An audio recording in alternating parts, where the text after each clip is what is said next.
Ir al mercado de la Cruz era parte de nuestra rutina. Mi esposa, Fernanda, y yo íbamos todos los días después de recoger a nuestro hijo, Emiliano, de la escuela. No es que compráramos gran cosa, más bien era una costumbre. La gente, los colores, el olor a chiles secos y carne fresca, los gritos de los vendedores, todo eso se había vuelto parte de nuestra vida. A Emiliano le encantaba. Corría entre los pasillos con la familiaridad de alguien que ha crecido en ese laberinto de puestos. Saludaba a los carniceros, a las señoras de los quesos, al señor del pan dulce. Todos lo conocían. «Ahí va el licenciado», le decía bromeando don Félix, el de los pollos, porque Emiliano una vez dijo que quería ser abogado. Se reía, pero a veces lo veía con un gesto raro, como si supiera algo que nosotros no. El mercado siempre estaba abarrotado. No importaba la hora, uno tenía que esquivar bolsas, canastas, a los señores que iban empujando carritos llenos de verduras. La gente no miraba a los lados, avanzaban como ríos humanos por los pasillos estrechos, y si te detenías un segundo, te empujaban sin siquiera disculparse. Pero eso no nos importaba, hasta que Emiliano desapareció. Fue un viernes. Fernanda y yo estábamos escogiendo chiles secos para un mole cuando nos dimos cuenta de que Emiliano ya no estaba. Lo habíamos visto hace un minuto, junto a la vitrina del queso Oaxaca.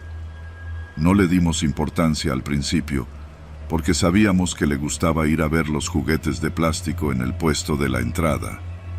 Pero cuando fuimos por él, no estaba. No estaba en la juguetería, ni en la panadería, ni con don Félix. Comenzamos a preocuparnos. Buscamos por todo el mercado, gritando su nombre, preguntando a los comerciantes. Algunos se encogieron de hombros. Otros dijeron que lo vieron hace rato, pero no supieron decir en qué dirección se fue. Nadie tenía certeza de nada. La gente pasaba junto a nosotros sin detenerse, sin notar nuestra desesperación. En un punto, Fernanda empezó a llorar.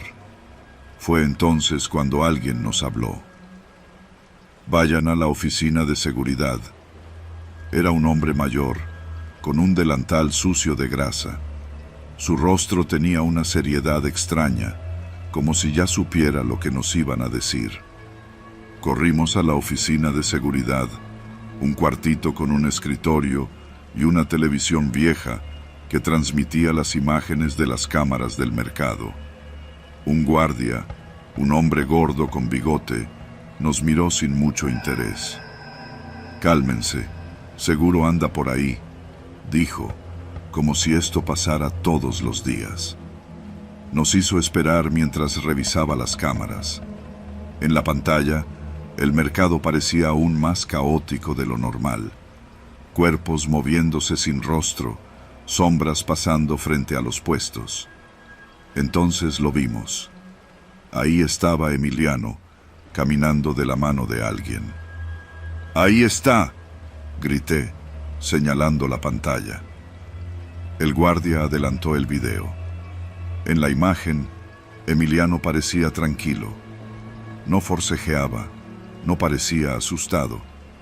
Pero la persona que lo llevaba, no podíamos verle el rostro. Era una figura envuelta en sombras, con ropa oscura. En cada cuadro de la grabación, su rostro quedaba oculto detrás de alguien más, o justo fuera del ángulo de la cámara, como si lo hiciera a propósito. «¿Quién es ese?», preguntó Fernanda, con la voz temblorosa. El guardia se quedó callado un momento. Luego se levantó y salió de la oficina sin decir nada. Lo seguimos, pero no nos respondió. Caminó hasta el pasillo donde Emiliano había desaparecido y se detuvo junto a un puesto de ropa usada. «Aquí se cortó la grabación», murmuró. «¿Cómo que se cortó?», Pregunté. Se cortó. La cámara dejó de grabar unos segundos, y cuando volvió, el niño ya no estaba. No podía ser coincidencia. No con el movimiento perfecto de aquella figura, no con la indiferencia de la gente. Fernanda cayó de rodillas. Yo no podía respirar. ¿Qué hacemos?, pregunté, sin saber a quién. El guardia suspiró. ¿Seguro quieren saber? Nos llevó a la parte trasera del mercado, donde las paredes estaban cubiertas de grafiti y los olores eran diferentes. No olía a carne fresca ni a pan, sino a basura podrida y a drenaje. Ahí, entre los pasillos menos transitados, nos señaló una puerta de metal oxidado. Por aquí sacan a los niños. Mi piel se erizó. ¿Qué quiere decir? El guardia se quedó en silencio, pero no necesitábamos que nos lo explicara. El mercado de la Cruz era un laberinto, y dentro de él había rutas que la gente normal no conocía. Pasillos que no llevaban a ningún puesto, puertas que no aparecían en los planos, entradas y salidas que solo unos pocos sabían usar. Aquí ha pasado antes, ¿verdad?, susurró Fernanda. El guardia asintió, con los ojos fijos en la puerta oxidada. Siempre es igual. Un niño que conoce bien el mercado, alguien que se lo lleva sin hacer ruido. Nadie ve nada, nadie sabe nada. Pero las cámaras no sirven cuando no deben servir. No supe qué hacer, no supe qué decir. Gritamos, pateamos la puerta. Nadie salió, nadie respondió. Esa noche fuimos a la policía, pero los policías solo nos miraron con la misma expresión que tenía el guardia. No dijeron que no podían hacer nada. No dijeron que era nuestra culpa. Pero su silencio fue peor. Los días pasaron, luego semanas. Pegamos carteles, buscamos en hospitales, en refugios, en calles y basureros. Nada. El mercado siguió su vida. La gente siguió yendo por su pan, por su queso, por su carne. Nosotros dejamos de ir, pero a veces Fernanda vuelve. Se sienta en una banca afuera, viendo a los niños correr entre los pasillos, esperando que uno de ellos sea Emiliano. Yo no quiero regresar, porque sé que, en algún rincón de ese mercado, en algún puesto que parece normal, hay alguien que nos vio, y que cuando pasemos por ahí, nos va a sonreír.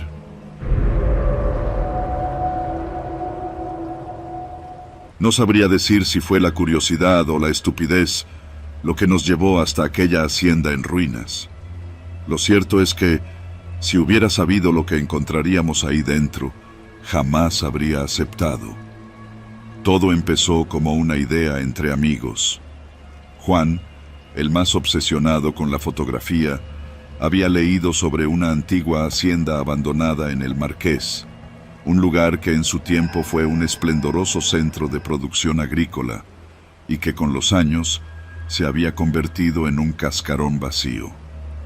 Según contaban los lugareños, la propiedad había sido desalojada después de un litigio familiar que dejó a sus herederos peleando por ella.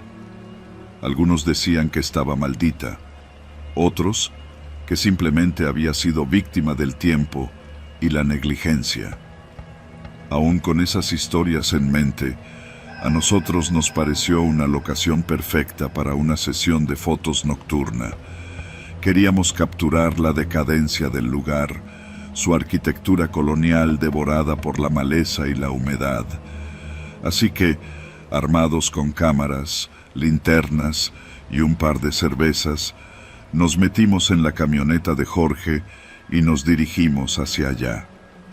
El camino fue largo y conforme nos alejábamos de la ciudad, la carretera se volvía más oscura y solitaria. Cuando finalmente llegamos, Encontramos la hacienda oculta tras un muro de piedra desgastada, con un portón oxidado que alguien había forzado años atrás. La entrada principal estaba bloqueada por escombros, pero rodeando la construcción encontramos un pequeño acceso abierto, probablemente hecho por otros intrusos antes que nosotros. Nada más cruzar el umbral, la temperatura pareció descender. La enorme casa estaba en un estado lamentable. Los pasillos eran largos y oscuros, el suelo de madera crujía con cada paso, y en los techos colgaban restos de candelabros cubiertos de telarañas. Las paredes conservaban frescos antiguos, aunque la humedad había borrado gran parte de sus detalles. No tardamos en comenzar con las fotos, explorando cada rincón con el entusiasmo de quien cree estar descubriendo algo único. Todo iba bien, hasta que escuchamos el ruido. Al principio fue leve, como un murmullo lejano. Me giré hacia mis amigos, esperando encontrar una reacción en ellos, pero nadie parecía haberlo notado. Pensé que era mi imaginación, hasta que, unos minutos después, el sonido se hizo más claro. Un arrastre, como si algo pesado estuviera siendo movido en el piso superior. ¿Oyeron eso?, preguntó Mariana, interrumpiendo el disparo de su cámara. Es el viento, respondió Jorge, restándole importancia. Pero en el aire no había ni una brisa. Seguimos explorando, aunque con más cautela. Juan sugirió revisar la planta alta, y aunque ninguno estaba completamente convencido, decidimos seguirlo.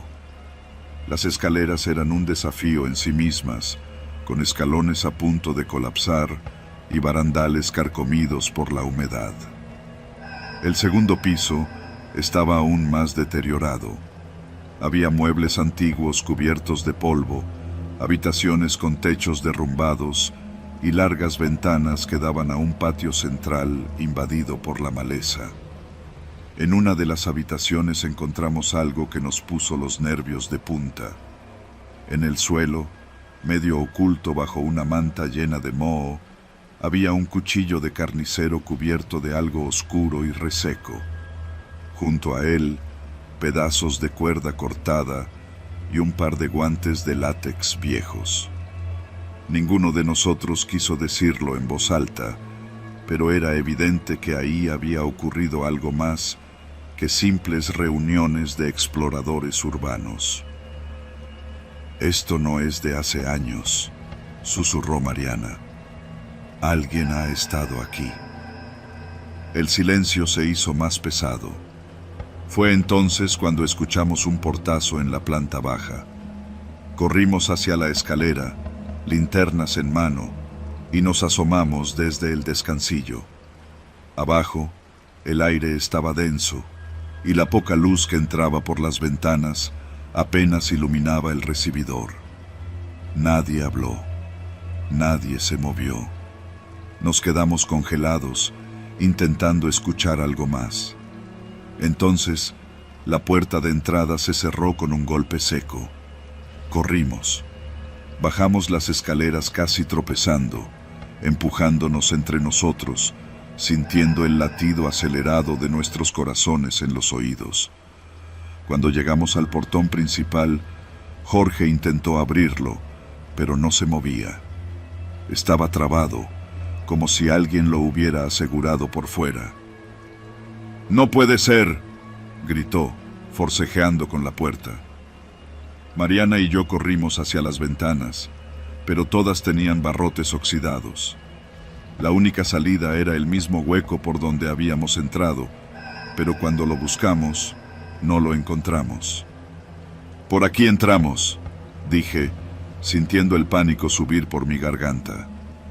«Aquí no hay nada», respondió Juan, apuntando su linterna hacia el muro. Retrocedimos al centro del recibidor, nuestras respiraciones entrecortadas llenando el espacio, y entonces vimos las sombras. En la oscuridad del pasillo más alejado, donde antes no había nada, Una figura se perfiló contra la pared. Era alta, delgada, completamente inmóvil. Luego, otra apareció a su lado, y otra más. No nos movimos. No sabíamos si era una ilusión, un juego de luces o algo peor. Y entonces, la más cercana dio un paso hacia nosotros. No gritamos, no corrimos. Solo nos quedamos paralizados, viendo cómo esas figuras avanzaban con pasos lentos, casi calculados. En un acto reflejo, Juan levantó su cámara y disparó una foto. El flash iluminó la escena por un segundo, lo suficiente para mostrarnos lo que no queríamos ver.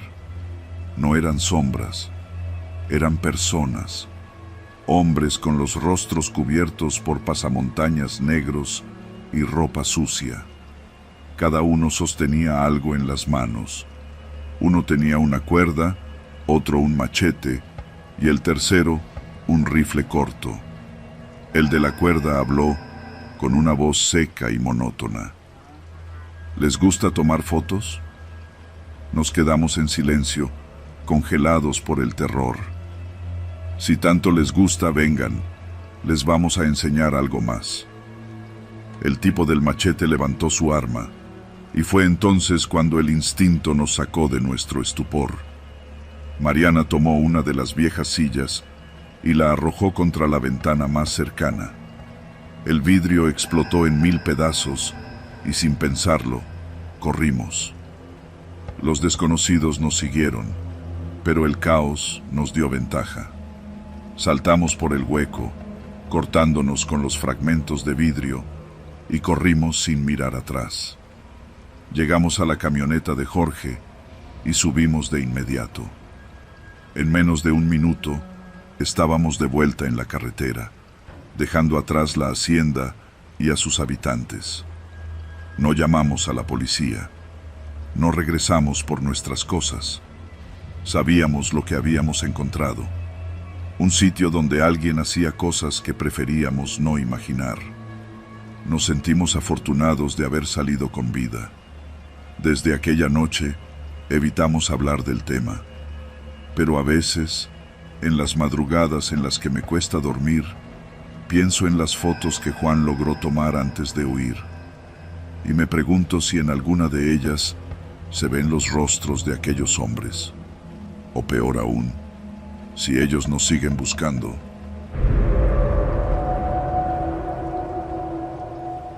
Trabajo en la Casa de la Marquesa, un hotel boutique en el corazón del centro histórico de Querétaro.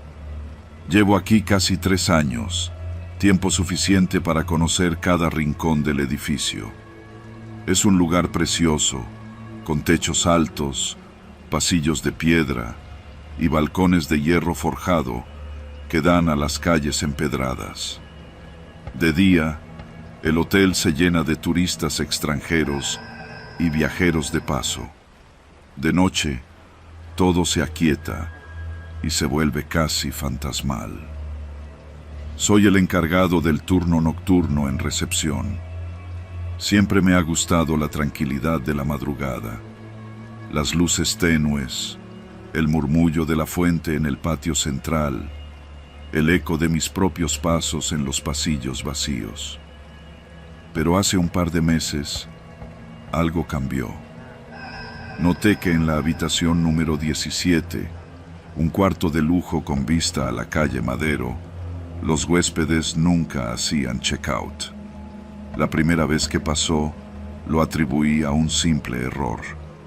Un extranjero reservó por 3 noches, pero al cuarto día su equipaje seguía en la habitación. La camarista tocó la puerta varias veces. Nadie respondió. Cuando abrió con la llave maestra, encontró la habitación impecable, pero vacía. A los pocos días, pasó lo mismo con otro huésped. Esta vez fue un empresario de la Ciudad de México. Pagó por anticipado, dejó sus cosas en la habitación, salió por la tarde y no volvió. Sus pertenencias quedaron intactas, la cama sin tocar, la puerta asegurada desde adentro. No era normal. Decidí revisar los registros. Saqué las carpetas de los últimos 6 meses y busqué patrones. No tardé en darme cuenta de algo inquietante. Todos los huéspedes que desaparecían eran hombres, solos y de entre 30 y 50 años. Ninguna mujer, ninguna pareja, nadie con familia. No había reportes de robos, llamadas de auxilio, ni testigos que hubieran visto algo fuera de lo normal. Simplemente se esfumaban. Intenté hablar con mi supervisor, pero me respondió con evasivas. No le des importancia. A veces la gente se va sin avisar, sobre todo los extranjeros.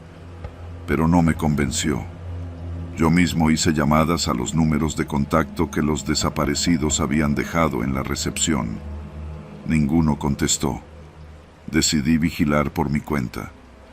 Cuando llegó otro huésped con el mismo perfil, hombre, solo, poco equipaje, supe que era mi oportunidad.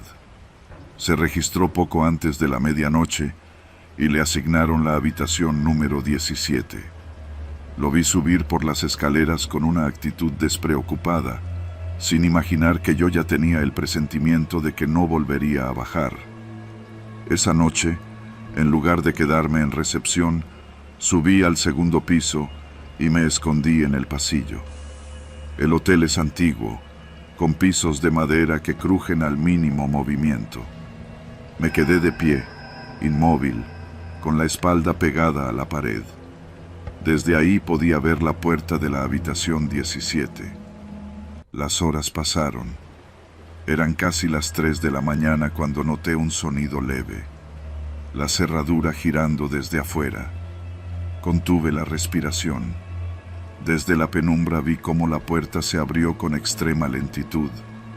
Alguien estaba entrando en la habitación. Esperé ver la silueta del huésped saliendo al pasillo, pero no. Lo que vi fue otra figura entrando sigilosamente, moviéndose con una seguridad inquietante, como si conociera cada rincón del cuarto. Sentí un escalofrío recorrerme el cuerpo. No era un ladrón. Era alguien que sabía exactamente lo que estaba haciendo. Me obligué a no moverme, a no hacer ruido. La puerta quedó entreabierta y en la oscuridad alcancé a distinguir el reflejo de una hoja metálica. Un cuchillo. El aire se volvió pesado. Lo siguiente que escuché fue un breve forcejeo, un gemido ahogado, luego silencio. Pasaron varios minutos antes de que la figura saliera de la habitación, caminando con la misma calma con la que había entrado. Cerró la puerta con cuidado y desapareció en la escalera de servicio.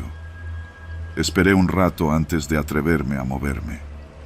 Con el corazón latiéndome en los oídos, me acerqué a la puerta y la empujé con lentitud. La habitación estaba oscura. En la cama, el cuerpo del huésped yacía inmóvil, boca arriba, con la garganta abierta. No grité. No podía. Solo retrocedí en silencio, con la piel erizada y el pulso acelerado. Ahora sabía la verdad. Alguien estaba usando el hotel para cazar. Volví a recepción tratando de no temblar. Las cámaras de seguridad del hotel son viejas y tienen puntos ciegos, especialmente en la escalera de servicio. Sabía que si revisaba la grabación, no encontraría nada útil. El asesino conocía cada recoveco del edificio. Era alguien de adentro. Pensé en llamar a la policía, pero ¿qué les diría? No tenía pruebas, solo mi testimonio y una habitación que en unas horas sería limpiada a fondo, como si nada hubiera pasado. Así que esperé. A las 6 de la mañana, la primera camarista subió a hacer el aseo. No tardó ni 5 minutos en bajar pálida y temblorosa, diciendo que la habitación estaba vacía. Vacía. El cuerpo había desaparecido. No había sangre, no había rastros de violencia. Nada. Quise decir algo, pero no lo hice. Me limité a escuchar al supervisor dar las mismas explicaciones de siempre. Seguramente salió temprano y olvidó hacer checkout. Sabía que era mentira. Sabía lo que había visto. Esa noche, cuando terminé mi turno, no fui a casa. Me quedé cerca del hotel, observando desde una banca en la plaza de armas. Vi salir a mi supervisor con calma, caminando por las calles adoquinadas.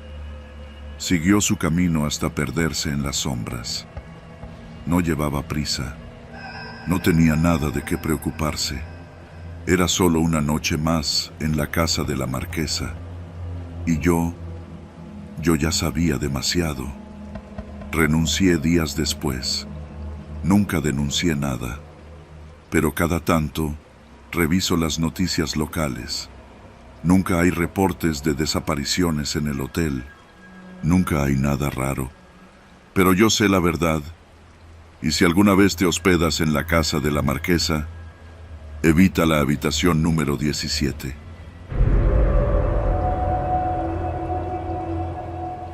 La primera vez que sentí que alguien me seguía, pensé que era solo mi imaginación. Salgo a correr casi todas las noches por el tramo iluminado del acueducto de Querétaro. Es mi momento de desconexión, cuando dejo de pensar en el trabajo, en los pendientes, en los mensajes sin responder. A esa hora, solo quedan algunos corredores dispersos, ciclistas solitarios y parejas que caminan abrazadas. Nada fuera de lo común. Pero hace un par de semanas, mientras corría por la avenida Bernardo Quintana, sentí una presencia. No escuché pasos, ni respiraciones extrañas, solo esa sensación incómoda de estar siendo observada. Miré hacia atrás un par de veces, pero no vi nada. Pensé que eran nervios, así que seguí corriendo. Las siguientes noches, la sensación no desapareció. Al contrario, se hizo más intensa. En cada vuelta, en cada esquina oscura, sentía que alguien estaba ahí. Un par de veces, incluso escuché un leve crujir de hojas secas a mis espaldas, como si alguien se moviera con cautela. Pero cuando volteaba, no había nada. Una noche, poco antes de regresar a casa, encontré algo en el suelo, justo en mi ruta. Una pulsera negra de tela. Me pareció extraño porque no suelo ver objetos tirados ahí, mucho menos en el mismo camino que tomo todas las noches. La levanté, la observé un momento y la dejé donde estaba. Al día siguiente, encontré otra cosa. Esta vez, era un llavero con un dije en forma de luna. Y después, una liga para el cabello. Cada noche, un objeto distinto, siempre en mi camino, siempre esperándome. Traté de racionalizarlo. Tal vez alguien más corría en el mismo tramo y se le caían cosas. Tal vez solo era coincidencia. Pero no podía evitar sentir que esos objetos estaban ahí por mí, como si alguien los dejara a propósito. Y entonces, lo vi. Fue un miércoles. Iba corriendo por la parte más oscura del tramo, donde las lámparas apenas iluminaban el empedrado, cuando algo me hizo voltear. Ahí estaba, de pie, junto a una de las columnas del acueducto. Un hombre. No pude ver bien su rostro, pero su silueta era clara. Estaba inmóvil, con las manos en los bolsillos, mirándome fijamente. Mi corazón se aceleró. No quise demostrar miedo, así que fingí no haberlo visto y seguí corriendo. A los pocos metros, volví a mirar. Ya no estaba. Esa noche, no pude dormir. Pensé en denunciarlo, pero ¿qué diría? Un hombre me miró desde lejos. No era suficiente, así que decidí hacer algo más. La noche siguiente, cambié mi ruta. pero él también lo hizo. Me di cuenta porque, justo cuando creí haberlo despistado, al cruzar una calle vi su sombra reflejada en el pavimento. Se movía a la par conmigo. Esa vez, corrí más rápido. Llegué a casa casi sin aliento, aseguré todas las puertas y ventanas y me quedé sentada en el suelo, con el corazón latiéndome en los oídos. La noche en que todo se salió de control fue un viernes. Había prometido no correr sola de noche nunca más, pero ese día salí del trabajo estresada y el acueducto siempre me había servido para despejarme. Me convencí de que sería la última vez. Corrí por la misma ruta de siempre. A los pocos minutos lo sentí, los pasos. Esta vez no estaba en las sombras. No se escondía detrás de una columna, ni se mezclaba con los pocos peatones. Estaba detrás de mí y venía acercándose. Mi respiración se descontroló. Intenté mantener la calma, pero lo escuché cada vez más cerca. Corrí con todas mis fuerzas. Crucé una avenida sin fijarme en los coches. Me metí en una calle angosta y giré en una esquina cualquiera. Mi única intención era perderlo. No sé cuánto tiempo corrí, pero cuando por fin me detuve, me di cuenta de que estaba en una calle solitaria, lejos del acueducto. Maldije mi estupidez. Saqué el celular con las manos temblorosas y marqué el número de una amiga. Nada. No había señal. Volteé hacia la calle y ahí estaba él, a unos 10 metros, en la entrada de un callejón, sonriendo. No sé de dónde saqué fuerzas, pero corrí de nuevo. Esta vez, directo hacia una avenida iluminada. Vi un taxi en la esquina y sin pensarlo, subí. El conductor me miró por el retrovisor. ¿Todo bien, señorita? Sí, mentí, tratando de recuperar el aliento. Solo lléveme a casa, por favor. Dio un vistazo a la calle y asintió. Mientras el taxi avanzaba, miré por la ventana. Él estaba ahí, no corriendo, no escondido, solo de pie, mirándome, como si supiera que no había sido la última vez, como si supiera que, tarde o temprano, volvería a correr bajo el acueducto, y él seguiría ahí, esperándome.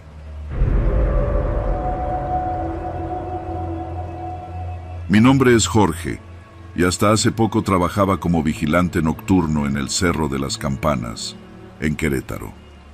No era el mejor trabajo del mundo, pero me pagaban puntuales, y la mayor parte del tiempo no pasaba nada. Patrullar el cerro de noche era tranquilo, con la ciudad a lo lejos y los monumentos envueltos en sombras. Al menos, eso pensaba antes de esa noche. Todo comenzó con algo que no debería haber estado ahí. Era casi la medianoche y hacía mi última ronda antes de encerrarme en la caseta de vigilancia. Caminé entre los senderos de piedra, alumbrando con mi lámpara las bancas vacías y los árboles que parecían moverse con el viento. No me gustaba el silencio de ese lugar. El cerro tenía historia, y aunque yo no creo en fantasmas, sí creo en la violencia. Maximiliano y sus generales fueron fusilados aquí. ¿Cuántos más habrían muerto en este mismo suelo a lo largo de los años? Entonces, lo vi. Junto a una de las bancas, cerca de la capilla de Maximiliano, había una caja de madera. No era del museo ni de los jardineros. Me acerqué con cuidado y apunté la luz. Estaba cerrada con clavos, pero una de las esquinas estaba rota. No sé por qué lo hice, pero me agaché y metí los dedos en la abertura. Con un poco de esfuerzo, logré separar la madera. Cuando vi lo que había dentro, sentí que la sangre se me iba del cuerpo. Era un arma, negra, pesada. No una de esas que venden en el mercado negro a cualquier idiota, sino algo más serio, automática, profesional. La tomé sin pensar. Debajo había más. Cargadores, cajas con balas, cosas envueltas en plástico que no quise abrir. Dejé el arma de vuelta y me limpié las manos en el pantalón, como si el simple contacto me hiciera cómplice.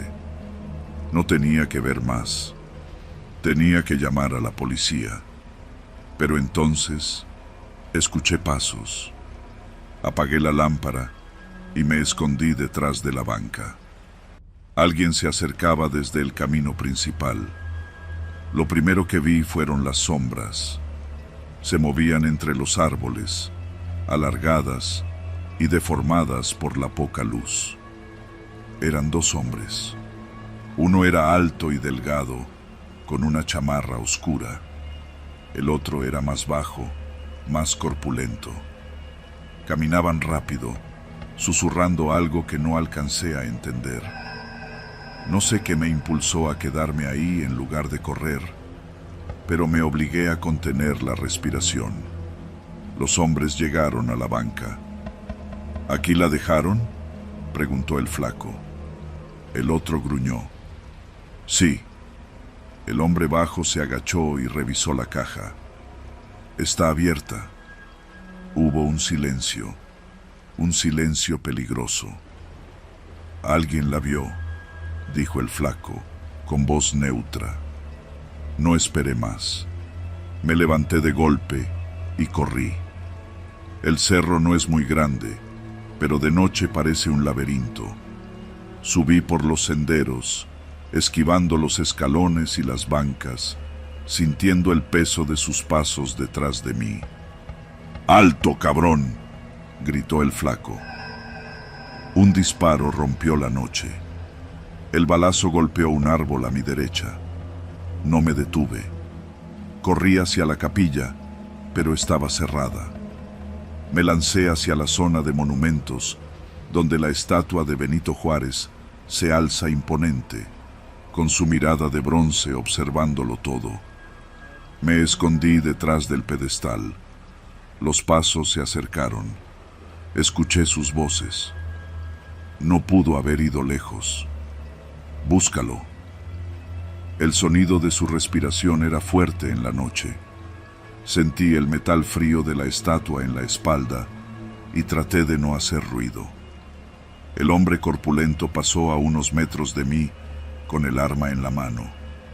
Esperé a que se alejara y salí de mi escondite, moviéndome entre las sombras. No tenía otra opción. No podía llegar a la caseta sin que me vieran. Tenía que salir del cerro.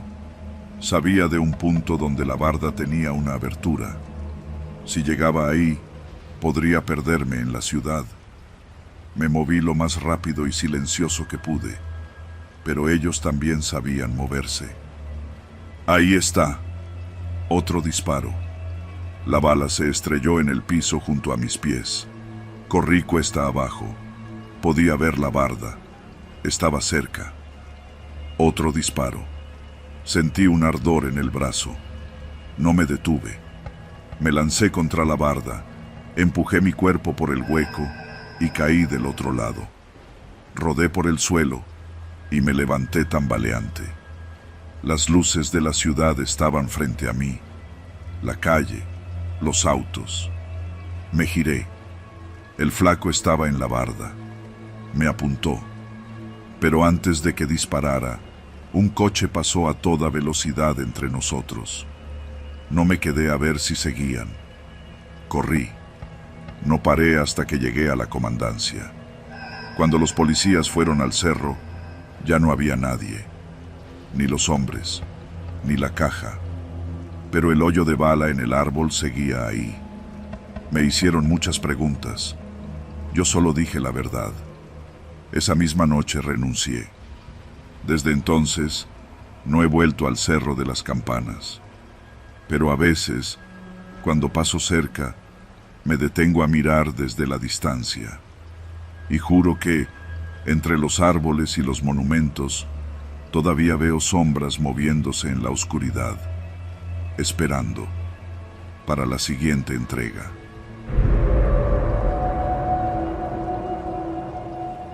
Cuando salimos de Querétaro aquella mañana, no teníamos idea de lo que nos esperaba. Mi esposa, Carolina, y mi hija de 8 años, Sofía, iban emocionadas. Era nuestra primera vez en San Miguel de Allende, un viaje corto para despejarnos del estrés de la ciudad. Habíamos planeado quedarnos en un hotel boutique, caminar por sus calles adoquinadas y cenar en algún restaurante con terraza. Tomamos la carretera con la tranquilidad de quien no teme nada. Siempre pensé que las historias sobre secuestros en esta ruta eran exageraciones. Son cosas que le pasan a otros, me decía. Después de todo, era una vía turística, repleta de autos con placas de otros estados y extranjeros en busca de la experiencia colonial. Llevábamos menos de 30 minutos en la carretera cuando vi un sedán negro en el retrovisor, acercándose demasiado rápido.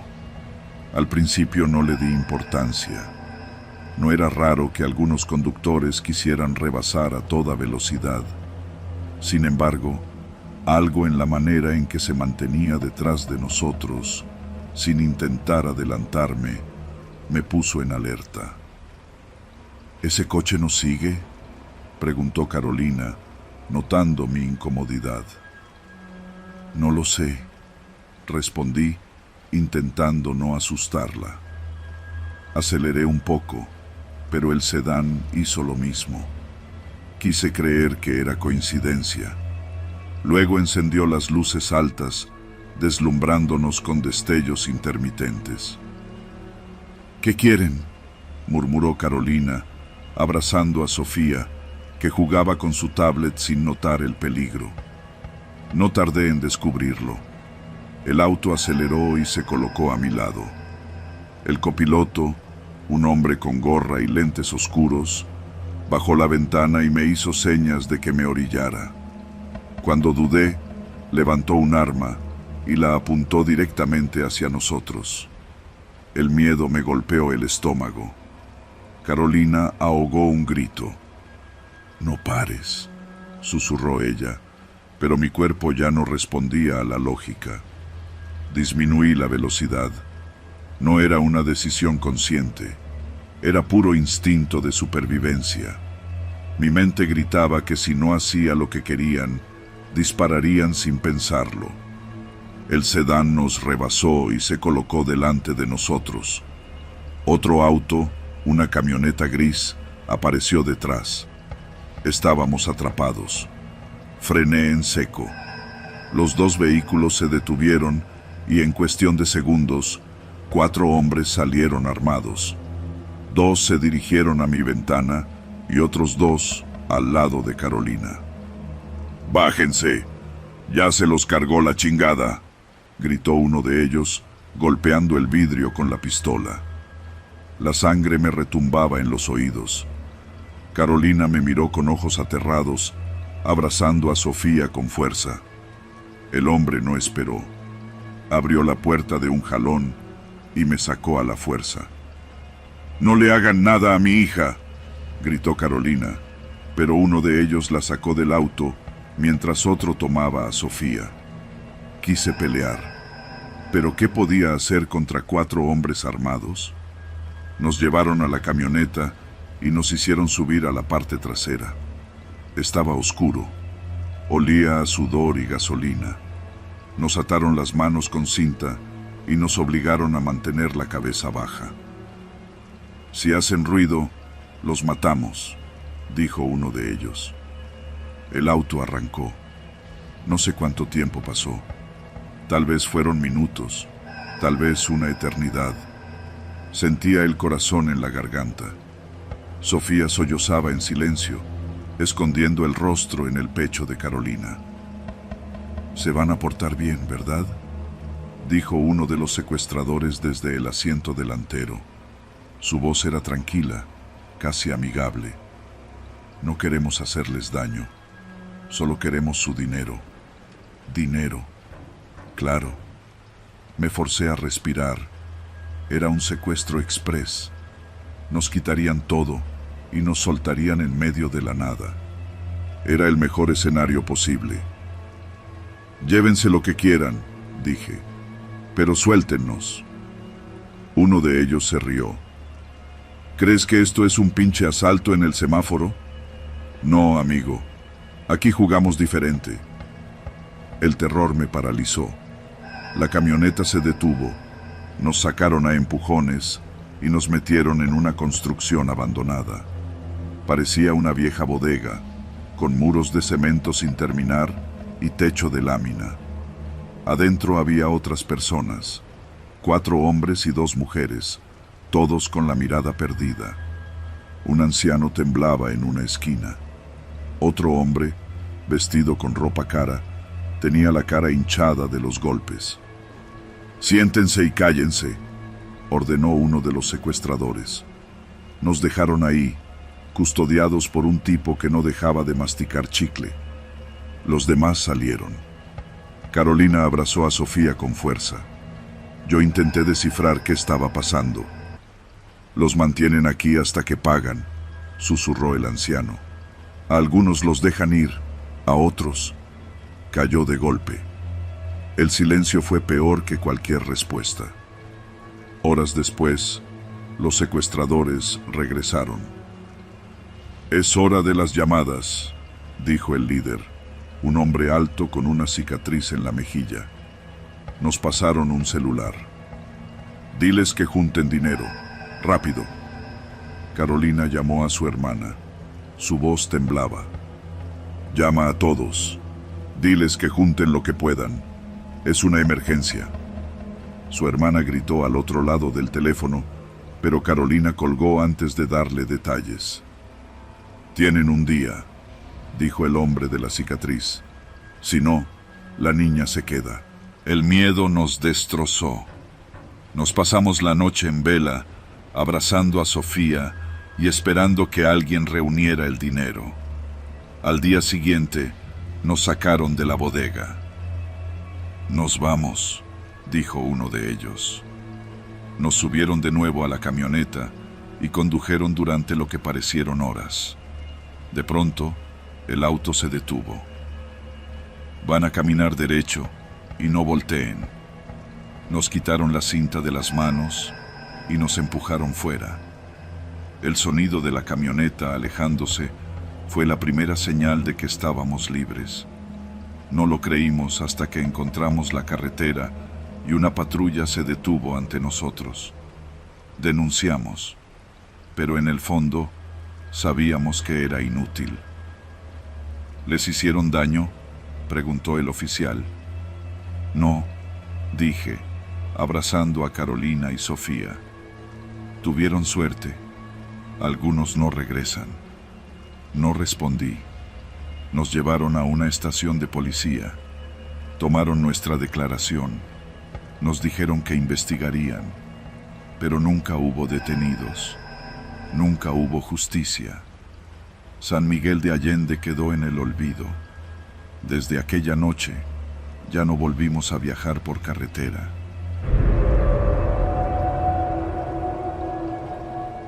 Me llamo Andrea, y hasta hace unos meses creía que los hospitales privados eran sinónimo de calidad. Pensaba que si pagabas lo suficiente, te trataban bien, que los errores médicos solo pasaban en hospitales públicos, con médicos sobrecargados y sin insumos. Pero estaba equivocada. Mi hermano Julio murió en un hospital privado de Querétaro. Una operación de rutina, un procedimiento ambulatorio, nada que pudiera poner en riesgo su vida, o al menos eso nos aseguraron. Lo que nunca nos dijeron fue que no era el primer paciente que moría así, ni que el hospital tenía un historial de negligencias sepultadas bajo amenazas y expedientes alterados. Julio tenía 29 años. Era un tipo sano, deportista, de esos que se cuidan casi por obsesión, El problema era su vesícula. Desde hacía meses sufría ataques de dolor y los médicos coincidieron en que lo mejor era operarlo. Colecistectomía laparoscópica, un nombre complicado para algo que, según el cirujano, era una de las operaciones más seguras que existían. «Sales el mismo día», nos dijo con una sonrisa. No lo hizo. El hospital donde lo operaron es uno de esos lugares con fachada elegante, con recepcionistas sonrientes y pisos relucientes. Desde la entrada te hacen sentir que estás en buenas manos. Mi mamá y yo estuvimos con él antes de la operación. Lo vi entrar al quirófano con una bata azul, bromeando con la enfermera sobre lo ridículo que se sentía. Esa fue la última vez que lo vi con vida. Tardaron más de lo previsto. Nos habían dicho que serían 90 minutos como máximo, pero pasaron más de 3 horas y nadie salía a informarnos nada. Mi mamá, que siempre ha sido nerviosa, empezó a angustiarse. Yo intenté calmarla, decirle que en los hospitales los tiempos nunca son exactos. Pero en el fondo, algo me decía que no estaba bien. Cuando al fin salió el cirujano, lo supe. No necesitaba escucharlo. Lo vi en su cara, en la forma en que evitaba mirarnos directo a los ojos. Tuvimos una complicación. Fue lo primero que dijo. Mi mamá se tambaleó. Yo sentí que la sangre me dejaba la cara. Nos llevaron a una sala privada. Nos hicieron sentarnos. Ahí nos dieron la noticia. Julio no despertó de la anestesia. Silencio. Mi mamá empezó a llorar. Yo me quedé paralizada. No entendía. No tenía sentido. Pero, ¿qué pasó?, pregunté. El médico habló de un paro cardiorrespiratorio inesperado. Dijo que hicieron todo lo posible, pero que el corazón de Julio simplemente no resistió. Un accidente. Algo imposible de prever. Eso nos dijeron. Yo quería creerles. De verdad quería. Pero la manera en que nos hablaban, la rapidez con la que nos entregaron su cuerpo, todo se sintió mal. Y cuando empezamos a hacer preguntas, las evasivas comenzaron. El acta de defunción decía causas naturales. ¿Naturales? Julio era un hombre sano, sin antecedentes de problemas cardíacos. ¿Cómo podían llamarlo natural?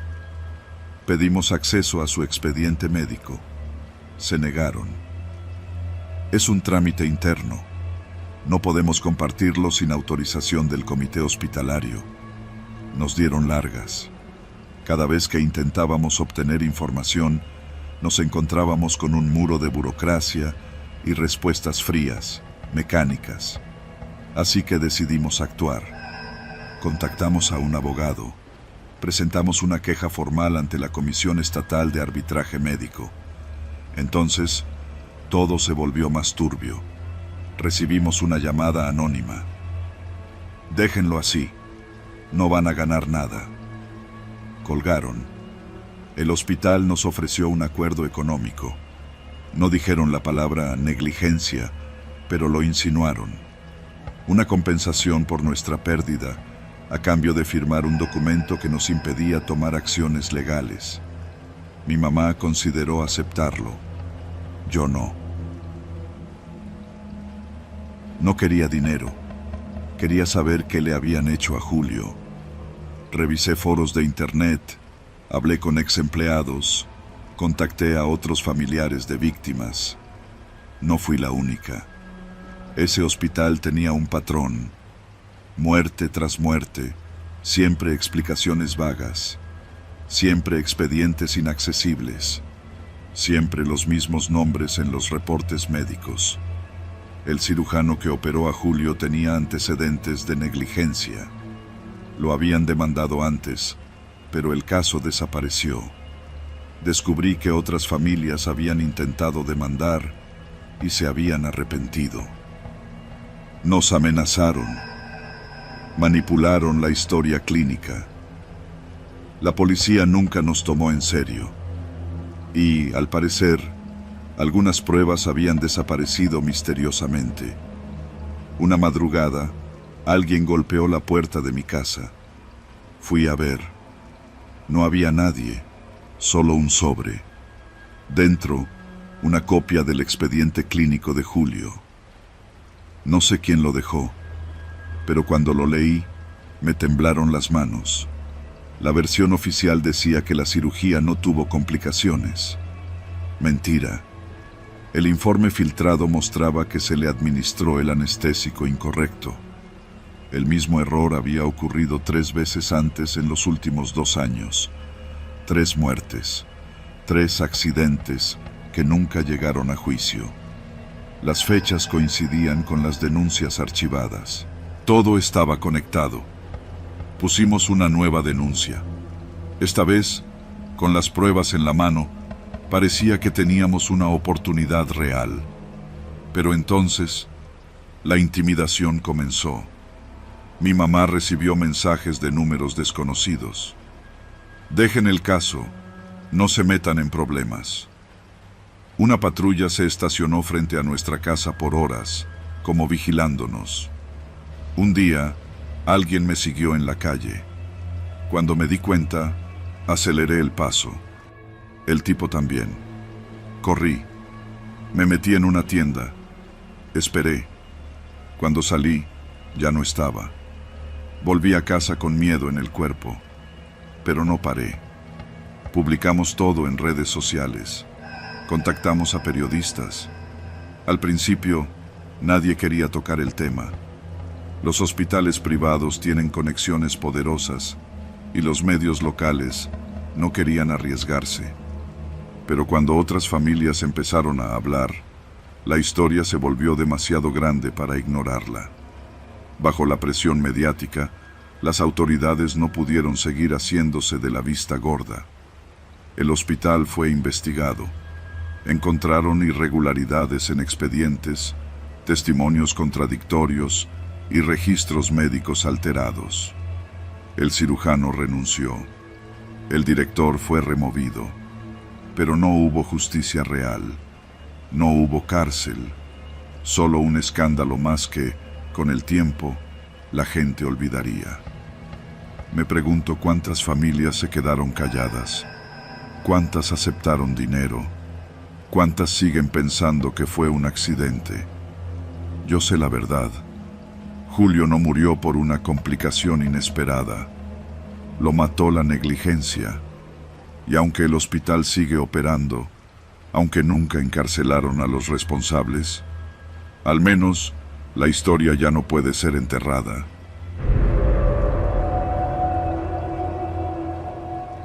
Nunca me había sentido tan cerca de la muerte como aquella noche en la mina. Todo empezó con una idea estúpida. Nosotros, un grupo de 4 aficionados a la espeleología, habíamos explorado cuevas antes, pero ninguna como aquella. La mina abandonada en los alrededores de San Juan del Río tenía algo que nos llamaba. Su historia oscura, los rumores de accidentes fatales, los reportes de mineros ilegales que la habían usado años atrás. Era un lugar prohibido, peligroso, y quizá por eso quisimos entrar. Éramos 4. Andrés, el más experimentado del grupo y el que siempre se aventuraba primero. Diego, quien tenía experiencia en escalada y equipo profesional. Fernanda, la única mujer del equipo, con conocimientos de geología y mapas. Y yo, que nunca había sentido verdadero miedo hasta aquella noche. El plan era sencillo: bajar, explorar un par de túneles y salir antes de la medianoche.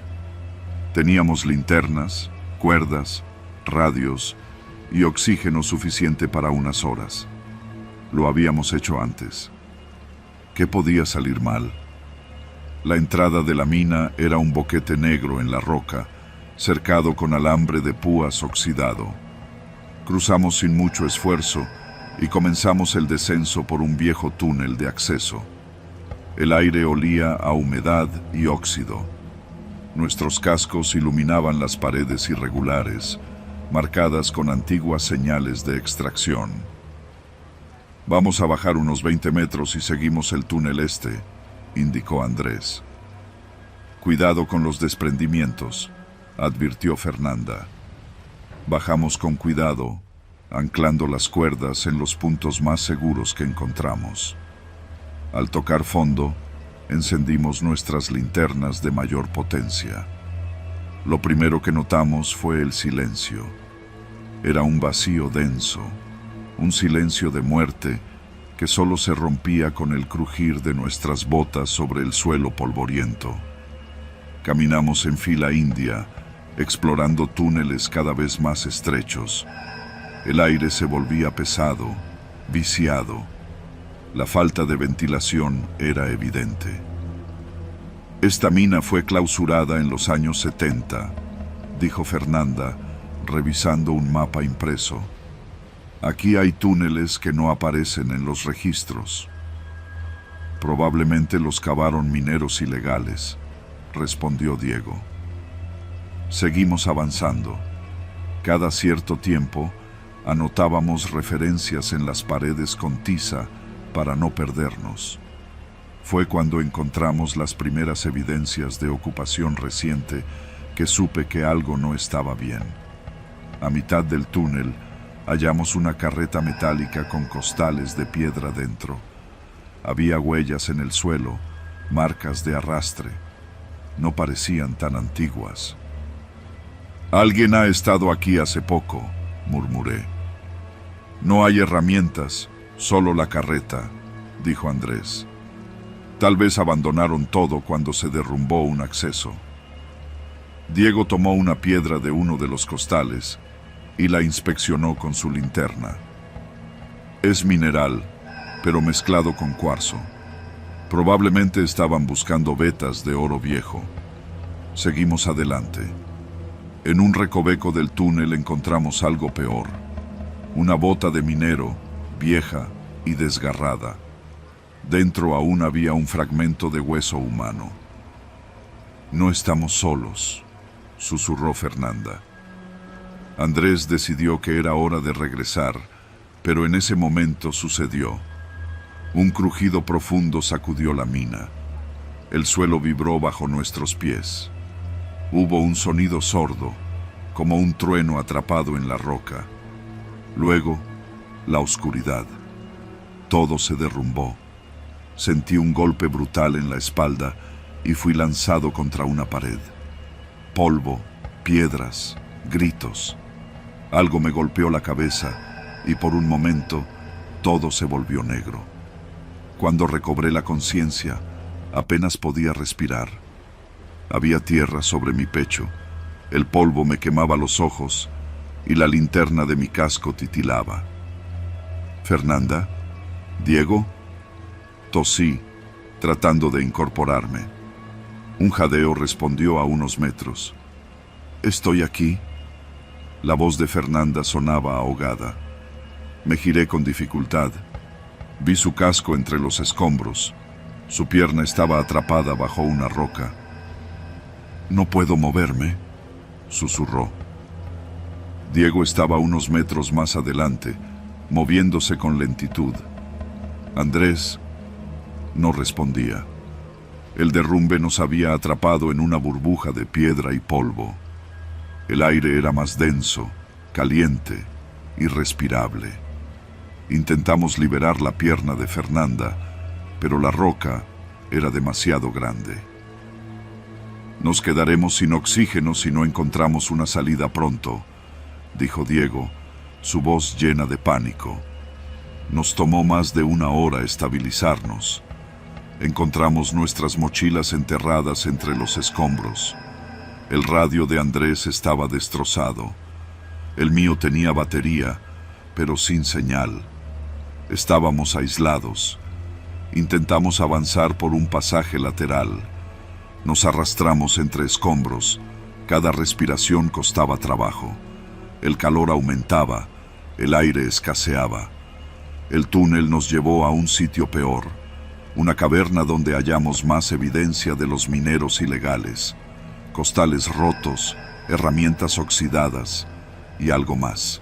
Restos humanos, cuerpos descompuestos, algunos solo huesos, gente que había muerto ahí sin poder escapar. Los dejaron aquí a morir, susurró Fernanda con la voz rota. Entonces comprendimos la verdad. No solo estábamos atrapados, estábamos en una fosa común. Los minutos se hicieron horas. Cada inhalación era más pesada. Fernanda perdió la conciencia. No teníamos agua. Diego comenzó a murmurar cosas sin sentido. Yo solo pensaba en la salida. No podía morir ahí. Con lo último de nuestras fuerzas, encontramos un estrecho pasaje entre rocas. Era un hueco de menos de medio metro de ancho. Podía ser nuestra única salida. Diego y yo nos arrastramos, sintiendo el peso de la mina sobre nosotros. Cada movimiento desprendía polvo. Cada respiro era un esfuerzo titánico. Entonces, lo vimos. Luz.